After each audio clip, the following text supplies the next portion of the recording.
నమస్తే and welcome to encounter news analysis. ఈరోజు ఆంధ్రజ్యోతి, సాక్షి పత్రికలో వచ్చిన ప్రధాన వార్తలు, వాటి వెనుకున్న అసలు వాస్తవాలు తెలుసుకునే ప్రయత్నం ఈ వీడియోలో చేద్దాం. వీడియో చూస్తున్న ప్రతి ఒక్కరూ ఖచ్చితంగా లైక్ చేయండి, ఇంకా 10 మందికి షేర్ చేయండి. ఇక న్యూస్ అనాలిసిస్లోకి వెళ్ళిపోతే, ఆంధ్రజ్యోతిలో అదుపులోకి బ్లోఅవుట్, 3 వైపుల నుంచి నీళ్లు వెదజల్లడంతో తగ్గుముఖం పడుతున్న మంటలు, తీవ్రంగా శ్రమిస్తున్న ఓఎన్జీసీ సిబ్బంది, అధికారులు. ఢిల్లీ, ముంబై, డెహ్రాడూన్ నుంచి నిపుణులు రాక 4 రోజుల్లో మంటలను నిలువరించే అవకాశం. ఇంకా 4 రోజులు పడుతుంది మంటలు నిలువరింపు చేయడానికి. ఆల్ ఆఫ్ సడన్ ఒక్కసారిగా దీన్ని చేస్తే పర్యావరణంలో కూడా చాలా మార్పులు జరిగి చాలా తీవ్ర ఇబ్బందులు ఎదురయ్యే అవకాశం ఉంది. కాబట్టి గ్రాడ్యువల్గా వీటిని మంటల్ని అదుపు చేయాల్సిన అవసరం ఉందనేది నిపుణులు సూచించారు. అందుకని 4 రోజుల పాటు ఇది ఇలా కొనసాగే అవకాశం ఉంది. 3 వైపుల నుంచి వాటర్ని బ్లో చేస్తూ అక్కడ పైన ఒక వాటర్ అంబరెల్లా టైప్లో ఒక కొత్త ప్రక్రియ, ఒక దాంట్లో ఆ ప్రక్రియలో మంటల్ని ఆర్పే ప్రయత్నం చేస్తూ ఉన్నారు. 3 వైపుల నుంచి వాటర్ బ్లో అవుతూ పైన అంబరెల్లా టైప్లో మంట మీద వచ్చే అవకాశం ఉంది. మంటలు కొంచెం తగ్గుముఖం పట్టాయి. ఇక దాంతో ప్రజలు కూడా చిన్నగా ఎవరిళ్ళకు వాళ్ళు చేరే అవకాశం ఉంది. దీన్ని సీఎం చంద్రబాబు కూడా సమీక్షిస్తూనే ఉన్నారు ప్రతిరోజు. ఇక అన్ని తప్పుల రీసర్వే పాసు పుస్తకాల్లో లోపాలపై సీఎం సీరియస్. అసలు తప్పులు ఎందుకు వస్తున్నాయి, అన్నీ పక్కాగా చేస్తే సమస్యలు ఎందుకు వస్తాయి, రీసర్వేలో అభ్యంతరాలను పరిశీలించండి, రైతుల సమక్షంలోనే సర్వే జరగాలి, క్షేత్రస్థాయికి వెళ్ళి పక్కాగా పర్యవేక్షించండి, కీలక అంశాలపై రైతులకు స్పష్టత ఇవ్వండి, గ్రామ సభల్లో రైతులు డేటా నిర్ధారించాకే పాస్ పుస్తకాల పంపిణీ, రైతు సమస్యల పరిష్కారానికి తొలి ప్రాధాన్యం, వారికి జవాబుదారీ ఉండాల్సిందే. ఇక భూ రికార్డుల్లో జరుగుతున్న తప్పులన్నీ జగన్ పాపమే అని చెప్పే ప్రయత్నం మరో పక్కన మంత్రి గారు చేస్తూ ఉన్నప్పటికీ, రీసర్వేల్లో ఇన్ని తప్పులు ఎందుకు వస్తున్నాయి అని అంటే ఒకటే కారణం దానికి. గతంలో జగన్ చేపట్టిన ఆ విధానాన్ని దాదాపుగా ఆ డేటానే మళ్ళీ తిరిగి వాడుకుంటూ ఉన్నారు. అంతే తప్ప వీళ్ళు కొత్తగా దీనికి ఇప్పుడు ఈ మళ్ళీ ప్రత్యేకమైన విధానాన్ని ఏం తీసుకొని రాలేదు. భూముల రీసర్వేలో పూర్తయిన గ్రామాల్లో సమస్యలు ఎందుకు వస్తున్నాయి, ఇందుకు కారణం ఎవరు, పాసు పుస్తకాల జారీలో కీలకమైన అంశాల్లో తప్పులు రావడం ఏమిటి, ఇవన్నీ ముందే చూసుకోవాలి కదా అంటూ రెవెన్యూ వర్గాలపై ముఖ్యమంత్రి చంద్రబాబు ప్రశ్నల వర్షం కురిపించినట్టు తెలిసిందే. జగన్ హయాంలో జరిగిన రీసర్వేలు తప్పులు తడకలు, వాటిని సరిదిద్దకుండానే ఇప్పుడు పాస్ పుస్తకాలు జారీ చేయడం, ఇతర కీలక అంశాలపై ఆంధ్రజ్యోతిలో ఇటీవల వచ్చిన, అంటే మొన్న వేశారనుకుంటాను, ఆంధ్రజ్యోతిలో వచ్చిన దాని మీద సమీక్ష చేసి దాని మీద రియాక్ట్ అయ్యారు అనేది ఒక వార్త. భూ రికార్డులో తప్పులు జగన్ పాపమే, ఇప్పటికీ అవి వెంటాడుతూ ఉన్నాయి. నయానో భయానో సిబ్బందిని అనుకూలంగా మార్చుకుని ఇష్టానుసారం రీసర్వేను, దానివల్లే రైతుకు అన్యాయం, అన్ని సమస్యలు పరిష్కరిస్తున్నాం. 6,688 గ్రామాల్లో సభలు పెడితే 7.50 లక్షల ఫిర్యాదులు వచ్చాయి. కొలతల్లో తేడాలుంటే రైతులు మళ్ళీ సర్వేకు దరఖాస్తు చేసుకోవాలి. రెవెన్యూ మంత్రి అనగాని సత్యప్రసాద్ సూచన. నయానో భయానో సిబ్బందిని అనుకూలంగా మార్చుకొని ఇష్టానుసారం రీసర్వే, అది కరెక్టే. గతంలో నయానో భయానో ఏముంది, అధికారులు అందరూ జగన్మోహన్ రెడ్డికి సరెండర్ అయిపోయారు. అదే చంద్రబాబు నాయుడు వస్తే అందరికీ తోకములు వస్తుంది, తోక, వాళ్ళు ఇష్టం వచ్చినట్టు వాళ్ళు ఆడే ప్రయత్నం చేస్తారు. ఇక 7 కొండలపై ఏమిటిది, మరో అడ్డగోలు తీర్మానం చేసిన టీటీడీ బోర్డు, పాలక మండలి సభ్యులు జంగాపై కొండంత ప్రేమ, కొత్త అతిథి గృహం నిర్మాణానికి స్థలం కేటాయింపు. ఇది చాలా వివాదాస్పదమయ్యే అవకాశాలు మెండుగా ఉన్నాయి.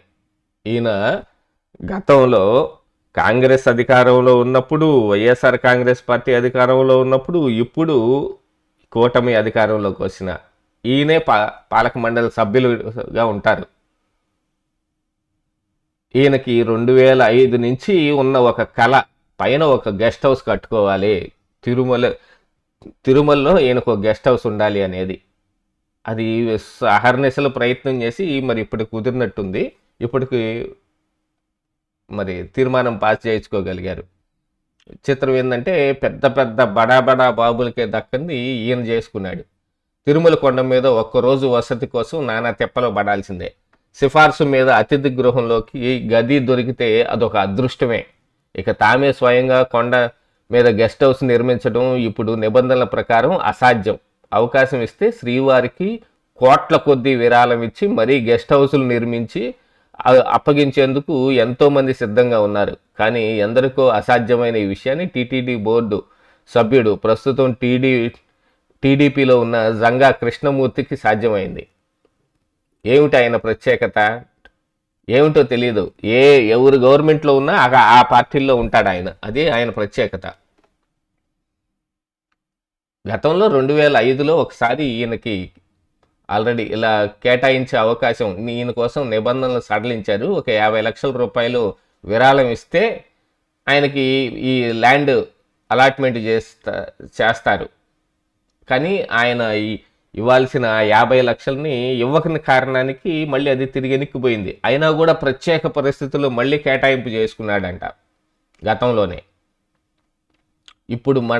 ఇప్పుడు పాలక మండలి అసలు ఏం చేస్తుందో తెలియదు. గతంలో జరిగిన వ్యవహారాలను కానీ వాటన్నిటిని ఏ క్వశ్చన్ పట్టించుకోవట్లేదు. ఇంకా అదేమంటే అందరికీ ఇదిగో మేము దండం పెట్టి మరీ అడుగుతున్నాం, దీని మీద దుష్ప్రచారం చేయొద్దు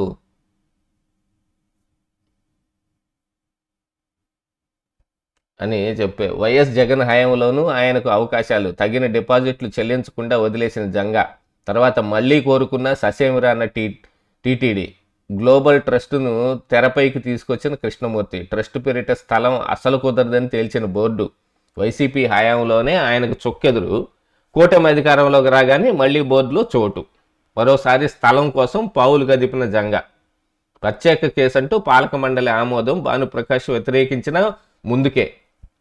అసలు దీంతో పాటుగా డిప్యూటీ సీఎం పవన్ కళ్యాణ్, అట్లాగని అనగాని సత్యప్రసాద్ వీళ్ళందరూ కూడా శాఖాపరంగా గెస్ట్ హౌసులు నిర్మించుకుంటానికి వాళ్ళు ఏ శాఖల్లో ఉన్నారో ఆ శాఖాపరమైన గెస్ట్ హౌసులు పైన నిర్మించుకుంటామంటే దానికే కేటాయించలేదు. మరి దీనికి ఎలా ఇచ్చారు, ఈయనకి ఎందుకు ఇచ్చారు? ఇక ఆవకాయ పిలుస్తుంది రారండోయ్. బెజవాడలో రేపటి నుంచి 3 రోజుల పాటు ఉత్సవాలు. తెలుగు సినిమా సంస్కృతి సాహిత్యంపై విస్తృత చర్చలు. ప్రారంభోత్సవానికి సీఎం, డిప్యూటీ సీఎం.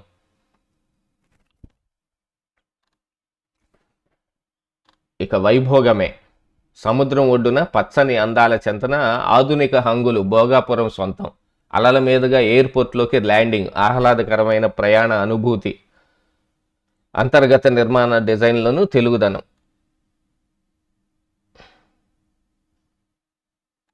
అసలు ఈ భోగాపురం ఎయిర్పోర్ట్ మీదనే ఒక పెద్ద ప్రతిష్టంభన అయితే ఖచ్చితంగా నెలకొందనే చెప్పాలి. ఇది మాదంటే మాది, మేమంటే మేమని 2 పార్టీలు కొట్టుకు చచ్చిపోతున్నాయి. ఇక గ్యాస్ ఛాంబర్ల ఢిల్లీ. వాయు కాలుష్యంలో దేశ రాజధానికి ఉక్కిరిబిక్కిరి. ఆస్తమా, న్యూమోనియా రోగులకు నిత్యం నరకం. శ్వాస సమస్యలతో ఆసుపత్రులకు పెద్ద ఎత్తున ప్రజలు. పొగమంచుతో విమానాలు రాకపోకల ఆలస్యం. వాహనాలు, పారిశ్రామిక ఉద్గారాలు, నిర్మాణ ధూళి. సమీప రాష్ట్రాల్లో పంట వ్యర్థాలు, దహనమే కారణాలు. ఇక సోనియాకు అస్వస్థత. శ్వాసకోశ సమస్యలతో ఢిల్లీ ఆసుపత్రిలో చేరిక. ఏ డిపిఆర్ను పరిశీలించం. కృష్ణా ట్రిబ్యునల్ 2 పంపకాలు జరగనందునే. బ్రిజేష్ ట్రిబ్యునల్ తీర్పు వచ్చే వరకు బచావత్ తీర్పు అమలు. కేంద్రానికి తేల్చి చెప్పిన కృష్ణా నది యాజమాన్య బోర్డు. తెలంగాణ కొత్త ప్రాజెక్టులపై ఏపీ ప్రభుత్వం ఫిర్యాదుకు స్పందన. కృష్ణా జలాల పంపకాలు జరగనందున ఆ బేసిన్ పరిధిలో ఏ ప్రాజెక్టు డిపిఆర్ను మదింపు చేసే అవకాశాలు లేవని కృష్ణా నది యాజమాన్య బోర్డు స్పష్టం చేసింది.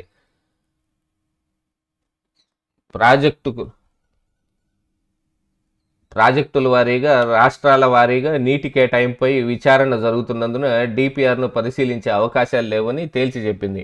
రాష్ట్రాల వారీగా నీటి కేటాయింపులు లేకపోయినా రాష్ట్ర విభజన చట్టం 2014ను ఉల్లంఘించిన ప్రాజెక్టు సామర్థ్యాలను పెంచుతూ తెలంగాణ ప్రభుత్వం డిపిఆర్లు సిద్ధం చేసిందని ముందుకెళ్లకుండా దాన్ని నిలువరింపు చేయాలని కేంద్ర జలశక్తి శాఖ కృష్ణా బోర్డు ఆంధ్రప్రదేశ్ ప్రభుత్వం ఫిర్యాదు చేసింది. దాని మీదట ఏడీపీఆర్ని పరిశీలించే అవకాశమే లేదు అని. ఇక రవితో పోలీసులు కుమ్మక్క, కేసును బలహీనపరచడంలో భాగస్వామ్యం. టీటీడీ మా సూచనలు పరిగణించలేదు, టేబుళ్లు ఏర్పాటుపై నివేదికలో ప్రస్తావనే లేదు, అమానవీయ రీతి తనిఖీలను నిలువరించాలి, లేదంటే పరకామణిలో భక్తుల సేవలు ఆపేస్తాం.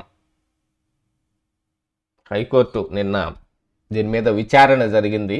అట్లాగే ఆ పరకామణిలో చోరీకి పాల్పడిన రవితోటి పోలీసులు కుమ్మక్కయ్యారనేది కూడా ఒకంత అర్థమవుతున్న విషయమే. వాళ్ళ మీద చర్యలు కూడా తీసుకుంటానికి ఉపక్రమించింది. రవికుమార్తో పోలీసులు కుమ్మక్కు. తిరుమల శ్రీవారి పరకామణి చోరీలకు సంబంధించిన నమోదైన కేసు బలహీనపరిచే కుట్రలో భాగస్వాములైన పోలీసు అధికారులపై శాఖాపరమైన చర్యలు తీసుకోవాల్సిన అవసరం ఉందని హైకోర్టు అభిప్రాయపడింది. యాక్చువల్గా వాళ్ళ మీద శాఖాపరమైన చర్యలు తీసుకున్నారు. వాళ్ళందరినీ వీఆర్లో పెట్టడం కానీ ఇలాంటివన్నీ జరిగాయి. కానీ ఇక జరగాల్సింది వేరే చర్యలు. సిఐడి ఏసీబీ దాఖలు చేసిన నివేదికను పరిశీలిస్తే నిందితుడు రవికుమార్ తదితరులు కొందరు పోలీసు అధికారులు కుమ్మక్కయ్యారని స్పష్టమవుతోందని పేర్కొన్నారు. ఉద్దేశపూర్వకంగానే సరైన సెక్షన్లు నమోదు చేయలేదని తెలిపింది. ఈ నేపథ్యంలో పరకామణి చోరీ కేసును లోక్ అదాలత్లో రాజీ చేసుకోవడం మినహా సరైన సెక్షన్లు నమోదు చేయకపోవడం ఇతర అంశాలపై చట్ట ప్రకారం ముందుకెళ్లొచ్చని పేర్కొంది. ఆదాయానికి మించిన నిందితుడు రవికుమార్ కుటుంబ సభ్యులు సంపాదించిన ఆస్తుల వ్యవహారంపై చట్ట ప్రకారం ముందుకెళ్లే స్వేచ్ఛ సిఐడికి ఏసీబీకి ఉందని తెలిపింది. మరోవైపు హుండీ సీలింగ్ రవాణా లెక్కింపు విషయంలో తక్షణం చేపట్టనున్న సంస్కరణలకు సంబంధించి టీటీడీ ఈవో సమర్పించిన నివేదికపై తాము సంతృప్తిగా లేమని వ్యాఖ్యానించింది. పరకామణి సేవ కోసం స్వచ్ఛందంగా వచ్చే భక్తులను అమానవీయ పద్ధతిలో తనిఖీలు చేసే విధానాన్ని తప్పించి ప్రత్యామ్నాయ పద్ధతిని తీసుకొచ్చే విషయమై నివేదికలో ప్రస్తావన లేదని తెలిపింది.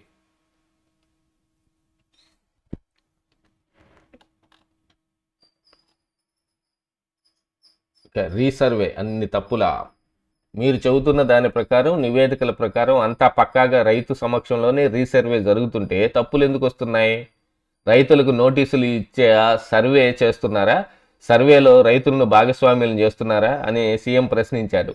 దాదాపుగా రైతులని ఎవరిని భాగస్వామ్యం చేయట్లేదు, వాళ్ళ ఇష్టానికి వచ్చి సర్వే చేస్తున్నారు. ఇది అంతటా కనపడింది. అధికారులు చాలా నిర్లక్ష్యంగా వ్యవహరిస్తున్నారు. చంద్రబాబు నాయుడు గారు ఖచ్చితంగా కొరడా చూపించాల్సిన అవసరం వచ్చింది. ఒకప్పుడు ఈయన పని చేపిస్తాడని ఈయన మీద భయపడి వాళ్ళు దానితో పాటుగా ఇక ఇంత పని ఎవడు చేస్తాడని ఏడ్చేవాళ్ళు. అంతెందుకండి, కలెక్టర్లో మీటింగ్ పెడితే కలెక్టర్లో మీటింగ్ కానీ లేకపోతే ఐఏఎస్ ఐపీఎస్లతోటి మీటింగ్ పెడితే ఇదే ఆంధ్రజ్యోతిలో గతంలో రాశారు, మీకు గుర్తుందే ఉంటే కనుక. ఆయన 12 గంటలు కూర్చొని ఆయన మొత్తం ఏకదాటిన చర్చ నడుపుతానే ఉంటాడు. మిగతా వాళ్ళందరికీ వయసు అయిపోతుంది, షుగర్లు లేవా, తిండి తినొద్దా, నిద్రపోవద్దా అని రాశారు. కానీ వాళ్ళకి అన్ని ఛాన్సులు అన్ని హంగులు ఏది చేసుకునే అవకాశం ఇస్తే వాళ్ళు ఏం చేస్తారు? కనీసం ప్రజలతోటి సంప్రదింపులు కూడా జరగకుండా రీసర్వేలు చేసి ఇప్పుడు ఇన్ని తప్పులకి మొత్తం కారణం అదే.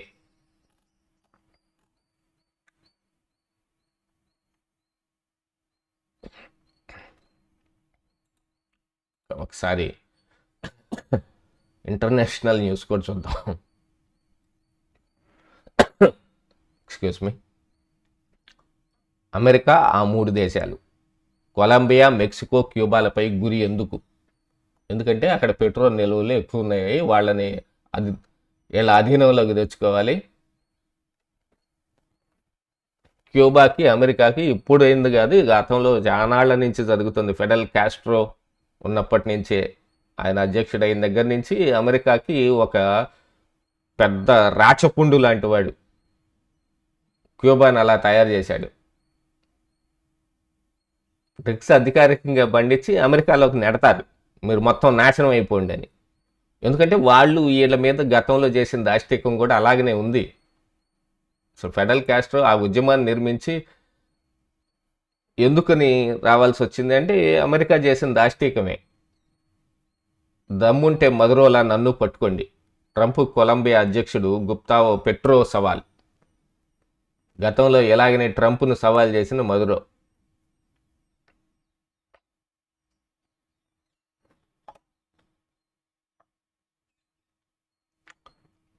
ఇది విచిత్రం చూడండి. అక్కడ పిజ్జా ఆర్డర్లు పెరిగితే అమెరికా ఎక్కడో దాడి చేస్తున్నట్టే. అదొక పిజ్జా అవుట్లెట్, పేరు పిజ్జాటో పిజ్జా.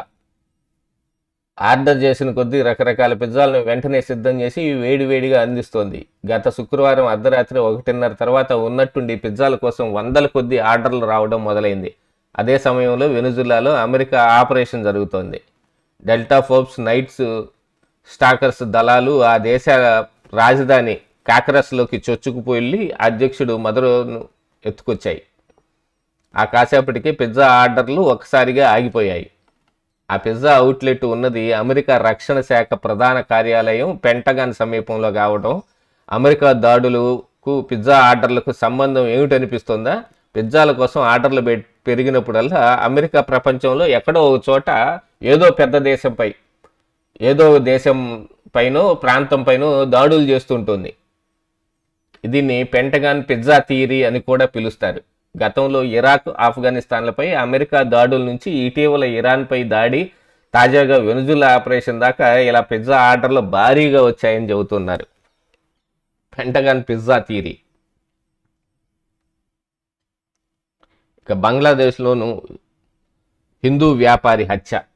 రాత్రి వేళ దుకాణం మూసి ఇంటికి వెళ్తుండగా దాడి చేసిన దుండగులు. మనం నిన్నటి పేపర్లో చూసాం, ఒక వివాహిత పైన అత్యాచారం, అట్లాగనే చెట్టు కట్టేసి జుట్టు కత్తిరించారు. ఇప్పుడు మరొకటి, బంగ్లాదేశ్లో హిందువులపై దాడి పెరిగిపోతోంది.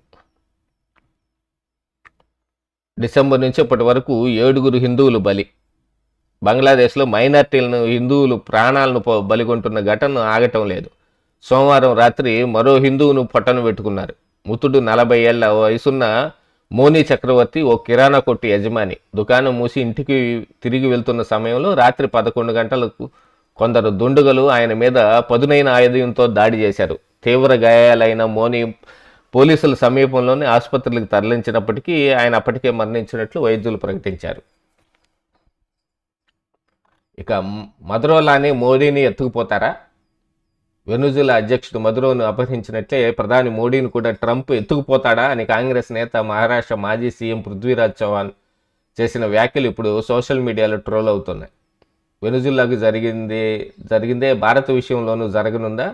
ప్రధానిని ట్రంప్ ఎత్తుకుపోతారా అని చౌహాన్ సోషల్ మీడియా పోస్ట్లో ప్రశ్నించారు. దీనికి మెదడు చెలించిందా అంటూ చౌహాన్పై నెటిజన్లు విరుచుకుపడుతున్నారు. కానీ ఒకసారి ఆలోచించండి, నిన్నటి పేపర్లో నేను మోడీకి తెలుసు నేను సంతృప్తిగా లేనని, సంతోషంగా లేనని, దానికి ఆయన తగ్గ చర్యలన్నీ తీసుకుంటూ ఉన్నాడు, రష్యా దగ్గర చమురు కొనుగోలుని బాగా తగ్గించేశాడు. ఇవన్నీ మాటలు ఎందుకు మాట్లాడుతున్నాడు ట్రంప్? ఒక అమెరికన్ తొగ్లక్లాగా తయారయ్యాడు. ఇక ఆ స్తంభంపై దీపం వెలిగించవచ్చు. తిరుప్పురంకుండ్రంలో మద్రాస్ హైకోర్టు ద్విసభ్య ధర్మాసనం కీలక తీర్పు. గతంలో ఇలాగనే ఇదే తీర్పు వచ్చింది. ఆ సింగిల్ జడ్జి అక్కడ దీపం వెలిగించుకోవచ్చు అని జడ్జిమెంట్ ఇచ్చారు.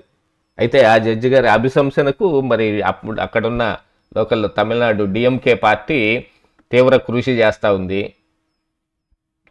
ఇప్పుడు ద్విసభ్య ధర్మాసనం కూడా ఇచ్చింది.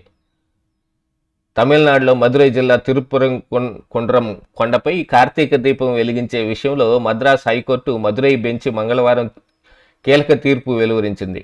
కొండపై ఉండే స్తంభంపై దీపం వెలిగించవచ్చని సింగిల్ జడ్జి ఇచ్చిన ఉత్తర్వులను జస్టిస్ జి జయచంద్రన్, జస్టిస్ కెకే రామకృష్ణన్ల ధర్మాసనం సమర్థించింది.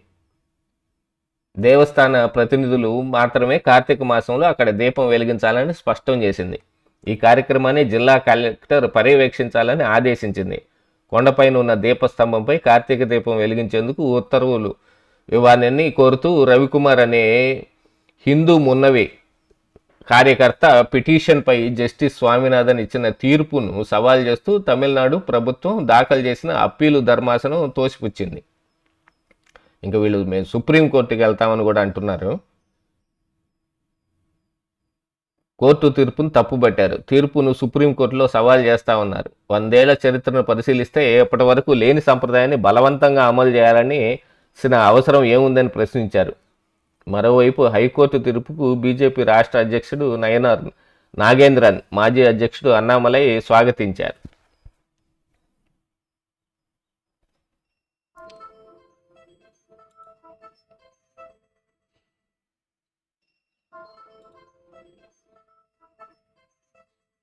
ఇక 50% పచ్చపచ్చగా, తీరానికి హరిత హారం.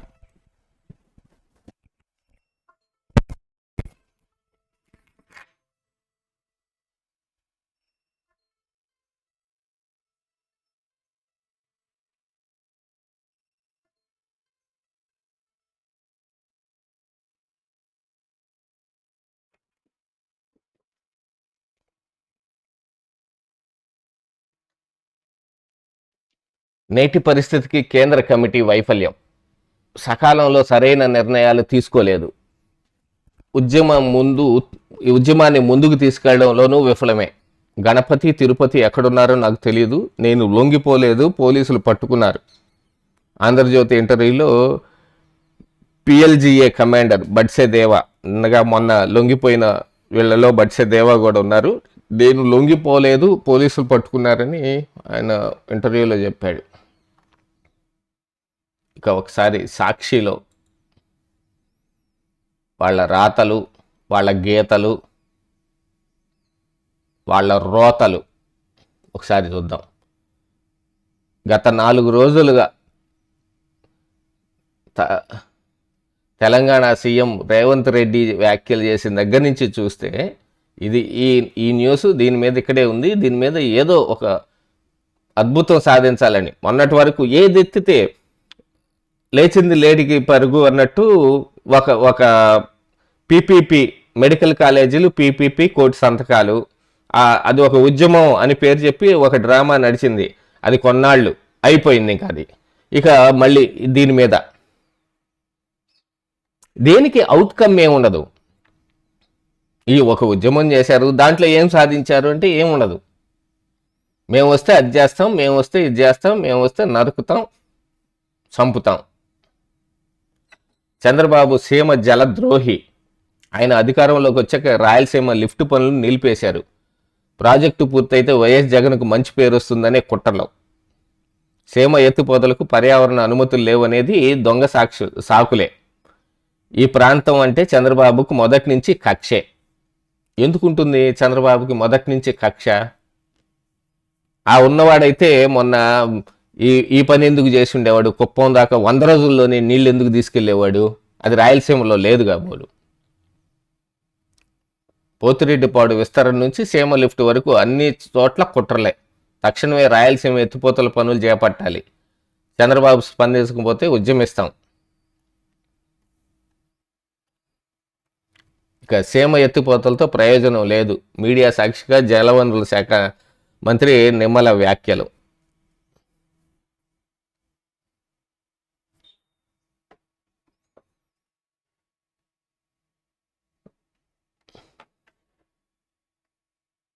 పురిటిగడ్డకు వెన్నుపోటు.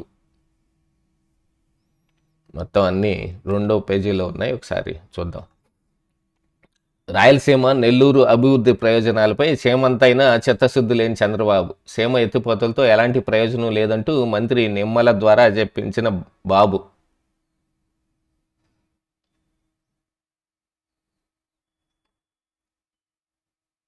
గవినోళ్ల శ్రీనివాసు ఎన్జీటీలో ఫిర్యాదు చేయించింది ఎవరు బాబు?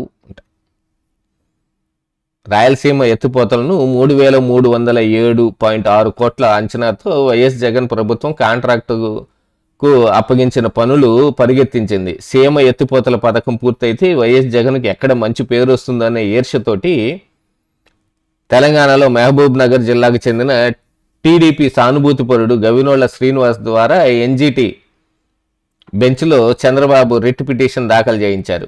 చంద్రబాబే రిట్ పిటిషన్ దాఖలు చేయించేశారు ఆపటానికి. పోలవరం పూర్తి చేసి దాని మీద జగన్మోహన్ రెడ్డి పేరేసుకొని ఇంకా పెద్ద మంచి పేరు తెచ్చుకోవచ్చు. దాన్ని ఒక పెద్ద కామెడీ చేసేశారు అసెంబ్లీలో సైతం. పోలవరం పూర్తి చేసి వచ్చే మంచి పేరు జగన్మోహన్ రెడ్డికి వద్దా? రాయలసీమ ఎత్తిపోతల పథకం పెట్టి ఆ ద్వారానే ఆయన మంచి పేరు సంపాదించుకుంటాడా? ఈ రోజుకి అన్నీ చూస్తున్నారు. గూగుల్ డేటా సెంటర్ తెచ్చింది జగన్మోహన్ రెడ్డి, భోగాపురం ఎయిర్పోర్ట్ కట్టింది జగన్మోహన్ రెడ్డి, క్రెడిట్ చోరీ చేసేస్తున్నాడు చంద్రబాబు నాయుడు. వీళ్ళందరూ వెళ్ళి అక్కడ నుంచొని ఒక ఫోటో దిగి దాన్ని దొరికింది ఒక కోతికి ఒక కొబ్బరి చెప్ప అన్నట్టుగా ఉంది వీళ్ళ వ్యవహారం. ఆ ఫోటో దిగిన వైన్ చూస్తుంటే అలాగనే కనపడుతుంది. మరి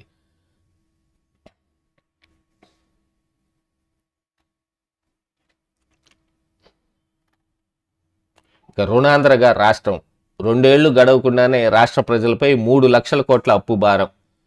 గతంలో మీరు చేశారు. ఇక ఒక లిస్టు బాబు సర్కారు బడ్జెట్ అప్పులు.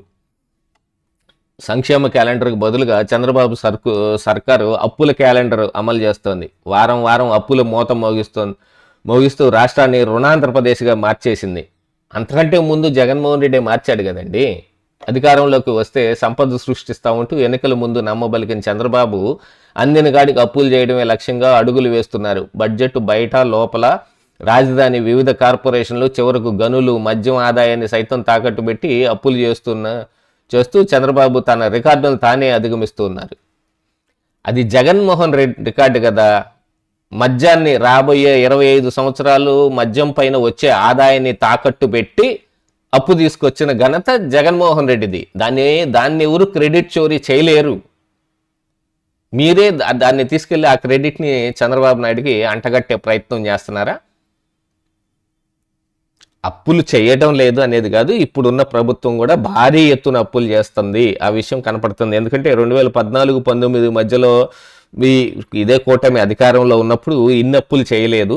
జగన్మోహన్ రెడ్డిని చూసి వీళ్ళు నేర్చుకున్నారేమో మరి. కానీ ఇప్పుడున్న ప్రస్తుత పరిస్థితుల్లో ఇన్ని పథకాలు అమలు చేయాలి, అన్ని ఫ్రీ పథకాలు అమలు చేయాలి అని అంటే అప్పు కాక మరేమి ఉంది? అమరావతి కట్టుకోవాలన్నా అప్పే మిగిలింది.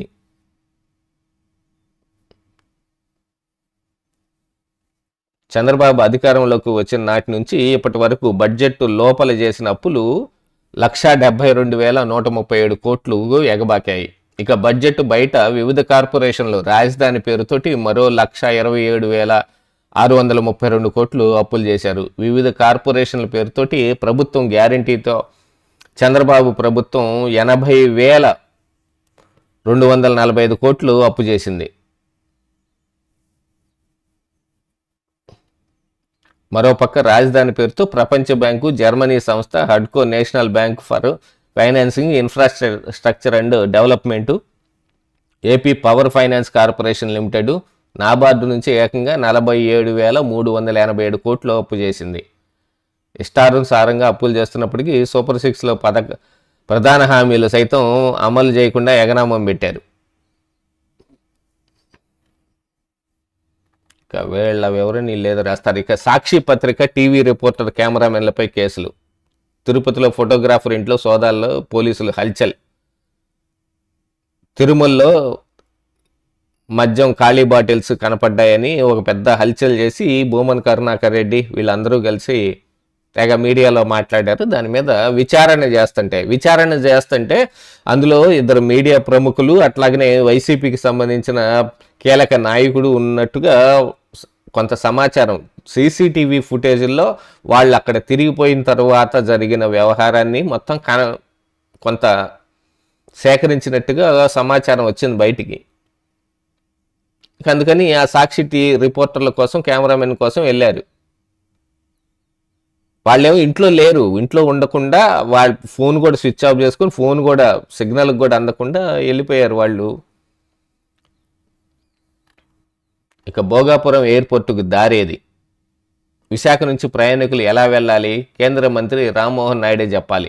కనెక్టివిటీ రోడ్లపై ఇప్పటి వరకు డిపిఆర్ సిద్ధం కాలేదు. రోడ్ అలైన్మెంట్కు ఇంకా ఆమోదం రాలేదు. ఎయిర్పోర్టుకు వైఎస్ జగన్ సమగ్ర మాస్టర్ ప్లాన్ రూపొందించారు. విశాఖ నుంచి ఎయిర్పోర్టు వరకు 70 మీటర్ల వెడల్పు రోడ్డుకు ప్రణాళిక వైఎస్ఆర్సీపీ విశాఖ జిల్లా అధ్యక్షుడు కేకే రాజు. అది కూడా పూర్తి చేస్తారు. ఎయిర్పోర్ట్ పూర్తి చేసిన వాళ్ళు రోడ్డు పూర్తి చేయరా?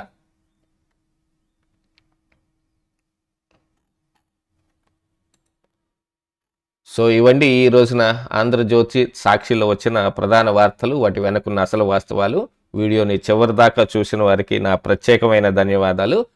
వీడియోని ఖచ్చితంగా లైక్ చేయండి, ఇంకా 10 మందికి షేర్ చేయండి.